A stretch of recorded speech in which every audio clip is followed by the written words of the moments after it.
এই যে নির্বাচন কমিশনের যে জুলুম, এই জুলুমের শিকার সকল রাজনৈতিক দল, নতুন ছোট ছোট সংগঠন, এই জুলুমের শিকার গণসংহতি আন্দোলন, এই জুলুমের শিকার নাগরিক ঐক্য, এই জুলুমের শিকার গণ অধিকার পরিষদ, এই জুলুমের শিকার হয়েছে এবি পার্টি, এই জুলুমের শিকার হয়েছে লেবার পার্টি, এই জুলুমের শিকার হয়েছে আরো অনেক সংগঠন, এবং আমি নিজেও জুলুমের শিকার।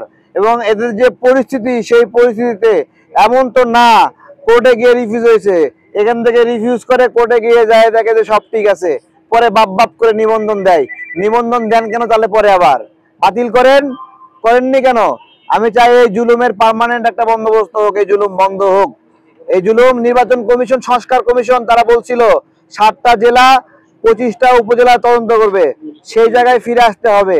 এইভাবে নকল ভুয়া তদন্ত করতে পারে না, এগুলো আমরা মানি না। সিইসির সুপারিশ করতে, কিন্তু জিনিস ডেস্টিনির নিবন্ধন দিয়ে দিছে। ডেস্টিনি কি জিনিস মাহমুদুর রহমান স্যার আপনি জানেন না? সিইসি ডেস্টিনি কি জানে না? 43 লাখ মানুষের টাকা মার খাইছে না? জনগণ জানে না? ছোট বাচ্চাও জানে। কিন্তু তারা তো এখন টাকা ফেরত দিতে চায়। ঠিক আছে, ফেরত দিছে, ফেরত দিবে। শোনেন, এই যে ফেরত দেবে, মানুষের টাকাগুলো মানে খেছে কেন?